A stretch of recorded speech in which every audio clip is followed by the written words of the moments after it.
Beeraleyda gobolka Shabeellada Hoose ayaa waxay ka cabanayaan gaadiid ay leeyihiin amisom oo wada ahaan u isticmaala beerahooda. Cabdiweli Cali online ayaa warkan soo diray.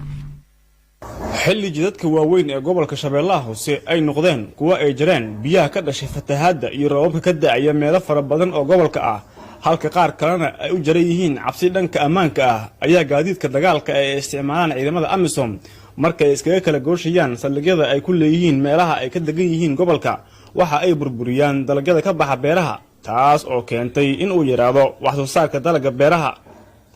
qaar ka mid ah beeraleyda oo la hadlay idaacadda kulmiye ayaa sheegay in dhulbeeroodkoodu uu noqday waddo ay isticmaalaan ciidamada amisom, taas oo caqabad ku noqotay in ay badiyaan wax soo saarka beerahooda.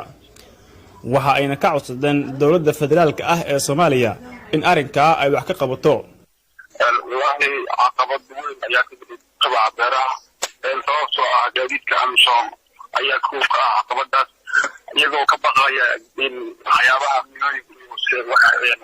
waxyaabo kale la kulmaan ayaa waxa ay sameeyaan ay soo dulmaraan dalagii aan beernay, taas oo ku caqabada runtii dhibaatooyin badan soo jireen kasoo sanadkan wax soo saarka gobolka aan ka faa'iideysanay, laakiin caqabada ciidamada amisom dawaaliga waaweynka markaas taangiida ayaa waxa ay dulmaraan xandaraayiga tabici beeraha oo aan ku daalin. waxaa codsan lahaa dhammaan mas-uuliyiinta koonfur galbeed iyo dowladda dhexe in arrintan waxay ka qabato.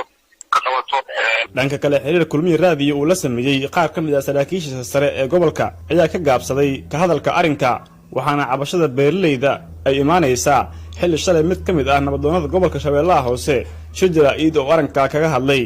Cabdiweli Cali online, shabakadda wararka kulmiye gobolka Shabeellaha Hoose.